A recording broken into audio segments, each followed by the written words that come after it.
So, let's talk about the background of Indonesia's economy. Indonesia is a mixed economy.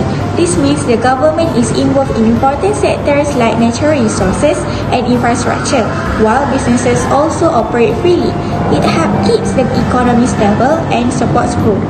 For your information, Indonesia is the largest economy in Southeast Asia and part of the G20 group. Indonesia's economy is growing fast and is ranked in 60th in the world by the GDP in 2024. In addition, Indonesia has a large and growing population, over 285 million people. With such a big population, the country needs more jobs and stronger economic development to keep up. Unemployment is a major issue in Indonesia despite economic growth. Even though the economy is doing well, unemployment remains a challenge. In early 2024, an unemployment rate was 5.86%, which equals about 8.5 million people. To share some insight about Indonesia's unemployment situation from 2015 to 2019. First, what is unemployment? Unemployment is the percentage of people in the labor force who want to work but can't find a job. It is a key indicator of how well the economy is doing in creating opportunities for its people. Now, as the data show, in 2015, the unemployment rate was 4.51. It slightly decreased to 4.3 in 2016 and then further dropped to 3.78 in 2017, showing more people finding more jobs. However, in 2018, the rate decreased a little to 4.39, and then in 2019, it decreased again to 3.5. So over these 5 years, Indonesia experienced some fluctuation, but however, the overall trend was positive, with the unemployment rate gradually declining from 4.51 to 3.59. So this we could conclude, despite some ups and downs, Indonesia made some good progress in reducing unemployment during this period. The rate went from 4.51 in 2015 down to 3.59 in 2019, meaning more people were able to find more stable jobs. Now, as for now, I will pass it over to my friend to explain the data from 2020 to 2024 and what caused the change during those years. Let's continue with the year 2020. In the year 2020, the unemployment rate was 4.26% with an increase of 0.67% compared to 2019. This sharp increase happened mainly due to the impact of the COVID-19 pandemic, which causes many businesses to close and lead to job losses, especially in sectors like tourism and services. Moving to 2021, the unemployment rate was decreased to 3.83%, which is a drop of 0.43% compared to 2020. This shows that the economy started to recover, a business slowly reopened and job opportunities began to increase. In 2022, the unemployment rate continued to improve, dropping to 3.46% with an annual decrease of 0.37%. This steady improvement reflects positive impact of government support, business recovery, and economic growth after the pandemic. For the year 2023, the unemployment rate further declined to 3.31%, although the increase was smaller at 0.50% compared to the previous year. This indicates that the job market was stabilized, but the rate of improvement slowed down as the economy approached its normal condition.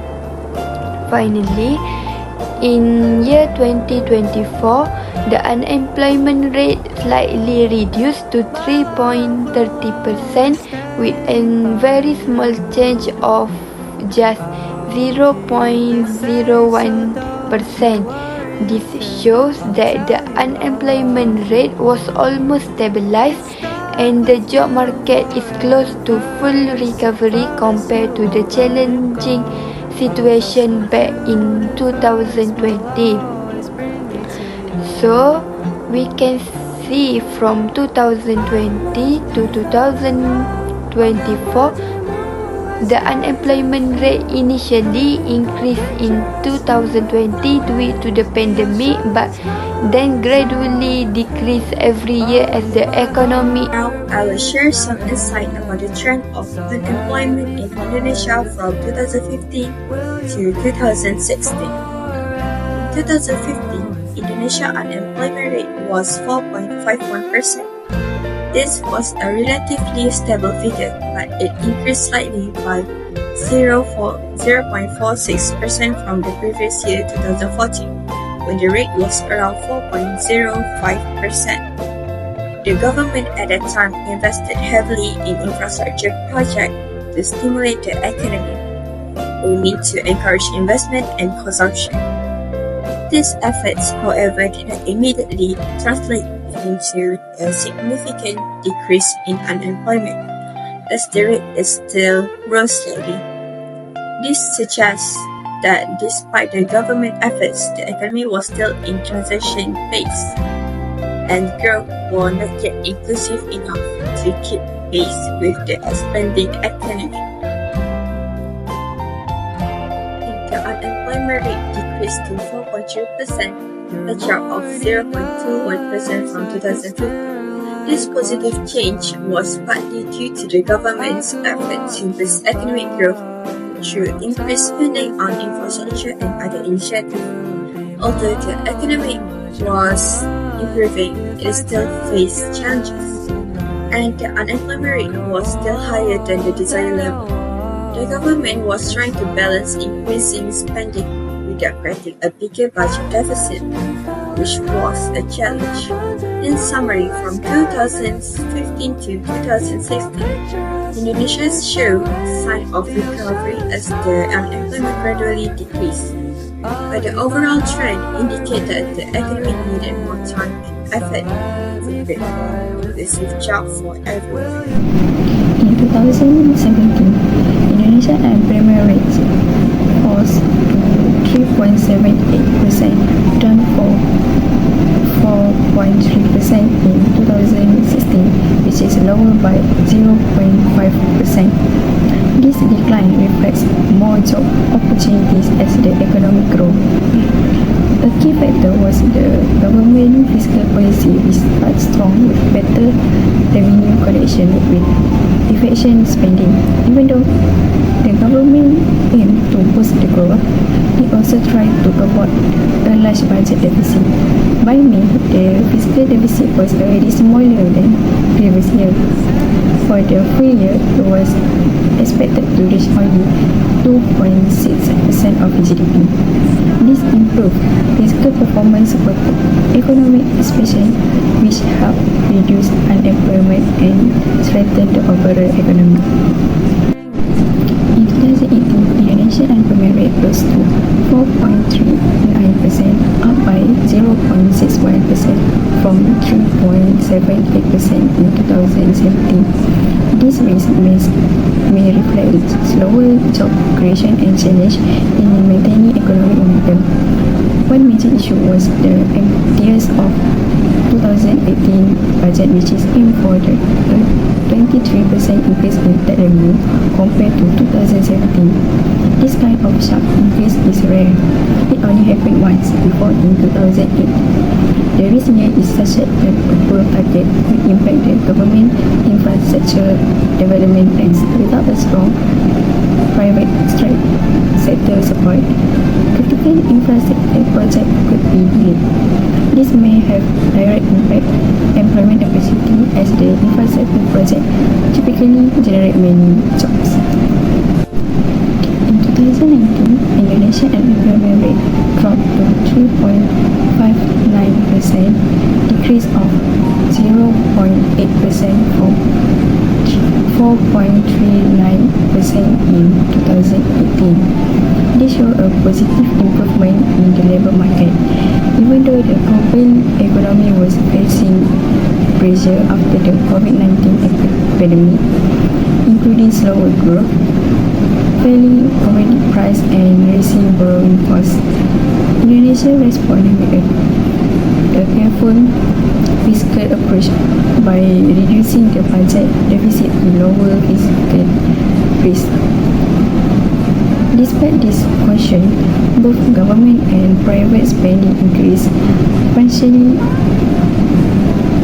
driven by physical activities and fiscal surveillance. Private consumption also rose due to low inflation and strong job market. These factors support job creating, which help reduce unemployment. In 2020, Indonesia unemployment rate rose to 4.26%, increase of 0.67% from 3.59% in 2019. This reflects the economic pressure put by the pandemic period.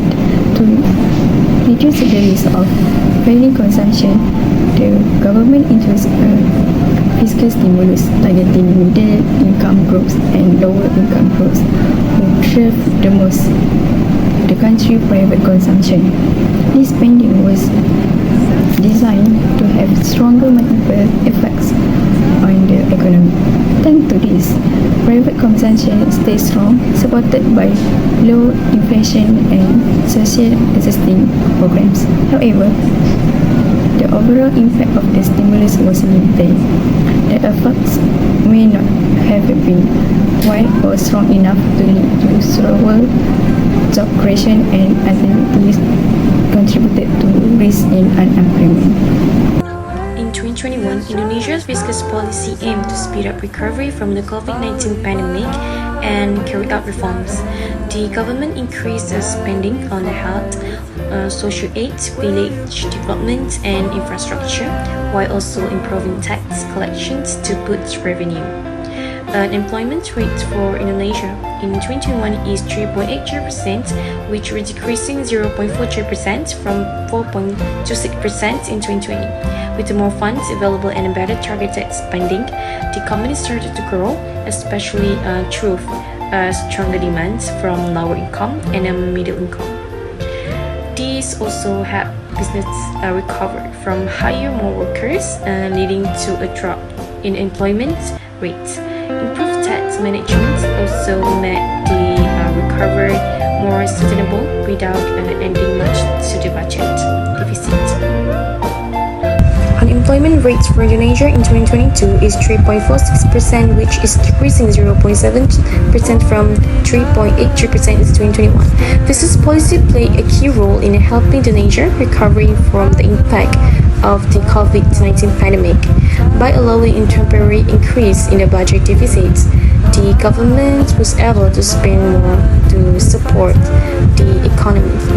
This included a fiscal package equal to about 1% of the GDP funded through the issuance of the government's bonds. The extra spending helped the boost demand on key businesses running, which in turn supported the job creations. At the same time, it is a careful management of the budget, and this also helped maintain to investor confidence and keep the borrowing costs under control. Unemployment rate for Indonesia in 2023 is 3.21%, which is decreasing 0.15% from 3.6% in 2022. In 2023, Indonesia's fiscal policy focused on keeping the budget under control. This conservative approach led to a primary surplus, or smaller budget deficits, and lower government debts. While this helps improve the financial stability, the government still faces the challenge with low tax revenue and the need for better spending. These included reviewing tax incentive, reducing energy subsidies, and directing funds to areas like infrastructure, educations, and poverty programs. These efforts helped support economic activity and created more jobs, contributing to a decrease in the unemployment rate. Unemployment rates for Indonesia in 2024 is 3.30%, which is decreasing 0.01% from 3.21% in 2023. In 2024, Indonesia kept the budget deficit low at 2.29% of GDP, below the 3% legal limits. This showed the government's careful and disciplined fiscal policy. And to replace the cancelled broad value-added tax hike, the government introduced more targeted tax on luxury goods, and also by keeping spending focus on responsible, especially areas that boost economic activity. The government also helped to create more jobs and opportunities, and as a result, the unemployment rate decreased, but showing the positive impact of the well-managed fiscal policy on the economy. Indonesia used something called expansionary fiscal policy to help reduce unemployment. This means the government tried to boost the economy by increasing its spending and cutting certain taxes, especially during difficult times like economic slowdown or after a crisis. Hence, when the government spends more, like building roads or schools, it creates jobs directly and also helps the companies to grow. At the same time, by reducing tax, businesses and individuals have more money to spend or invest. This leads to more hiring, more projects, and more job opportunities across the country. So, expansionary fiscal policy is like a push from the government to keep the economy moving and to help people find jobs more easily. So, how Indonesia's government overcome the unemployment is infrastructure investment. The government invests 4,796 trillion rupiah in major public infrastructure projects under the Nawacita program and RPJMN 2015 until 2019. Between 2015 and 2019, the Indonesian government focused on building large infrastructure projects like roads, railways, ports, and energy facilities. These public projects created a lot of job opportunities because they need many workers, especially in the transportation sector. Besides creating jobs, this development also had improved transportation and logistics, which encouraged more business activity in both urban and rural areas. It was one of the key strategies to reduce unemployment and support long-term economic growth. The second one is by introducing super tax deduction policy 2019. In 2019, the Indonesian government introduced a policy called as Government Regulation Number 45 of 2019. This policy focused on encouraging companies to help reduce unemployment, especially among the young people. Through this rule, companies that provide vocational training, internships, apprenticeship, or do research and development, also called as R&D, can get a special tax benefit called as a super tax deduction. This means they can reduce their tax by up to 200% of what they spend on this training program. For example, if a company spends 1 million rupiah on training, they can cut 2 million rupiah from their taxable income. This really motivates businesses to offer training and to hire more people. The goal is to help match the scale of job seekers with the needs of the companies. So, young people can find jobs faster and stay employed for longer. It's a smart way to solve unemployment by focusing on skills and opportunities together. So the next point of how Indonesia government overcome unemployment problem is we can see from the impact of COVID-19 on Indonesia in year 2020. Do you guys know that in the year 2020, Indonesia faced a significant economic downturn due to the COVID-19 pandemic? As a result, the unemployment rate increased to 4.26%, reflecting the serious impact on the national workforce. This situation was mainly caused by the slowdown of the economy following the pandemic. certain sectors were badly affected, especially the tourism and service industries, which suffered the most. Many businesses were forced to either close down the business or reduce their operation due to the several factors, including movement restriction and a sharp decline in customer demand. So, what is the government action to overcome or reduce unemployment in year 2020? In response to this crisis, the Indonesian government introduced several measures to reduce unemployment problem. The first measure is there was significant support for the tourism sector with a total budget of 10.3 trillion rupiah. This include 960 billion rupiah allocated for airline ticket subsidies to encourage domestic travel. This initiative also helps support other related industries such as hotels, transportation and restaurant.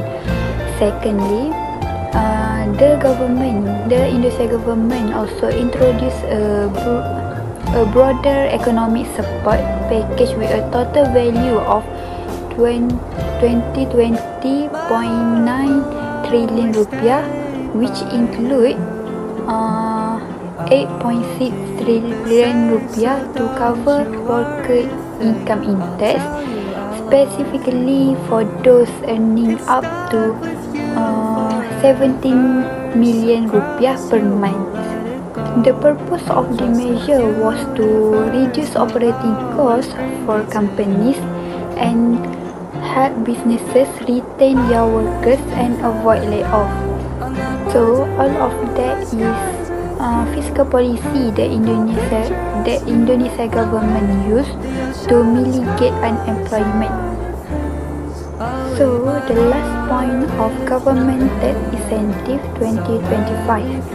More recently, in April 2025, the government implemented additional fiscal measure through PMK 10 2025 and PMK 30 2025. The primary objective of these policies is to provide further tax relief, particularly for labor-intensive sector, including manufacturing, agriculture and services. So, what is the reason for government to focus on labor-intensive sector? For your information, these sectors are vital to the economy as they employ a large number of low to medium skilled workers. By reducing tax burden for these industries, the government aims to enable businesses to hire more employees and to support the expansion of their operation. The fiscal measure of PMK 10 2025 says that government provide income tax relief for low-income workers. It applies to workers earning up to 10 million rupiah per month. Previously, these workers paid 5% to 50% tax, but under this new policy, the tax rate is reduced to 0% as the government fully cover this tax. Next, we will going to talk about PMK 30 2025. PMK 13 2025 focus on VAT relief for residential properties. This applies to houses priced up to 5 billion rupiah. By year, we receive 100% VAT relief for purchases between 1st January to 30 June 2025. And the second is bio we receive 15% VAT relief according to 5.5% to 6% for purchases between 1 July and 31st December 2025. So what is the purpose of this policy? In conclusion, this fiscal policy demonstrates the government continuous commitment to support economic growth, to help businesses create more job opportunities to the worker, and it will also help assist low-income workers to achieve more stable income, more stable employment to the country. So at the end of the presentation, we can summarize that unemployment is a major issue in Indonesia, but the government has taken effective action through fiscal policy measurement by investing in infrastructure, providing tax incentive, wage subsidies, and job training programs. Indonesia has successfully reduced the unemployment rate from 4.26% in 2020 to 3.30% in 2024. This shows that with proper strategies, fiscal policy can play a key and crucial role in creating jobs, supporting the economy, and ensuring sustainable growth.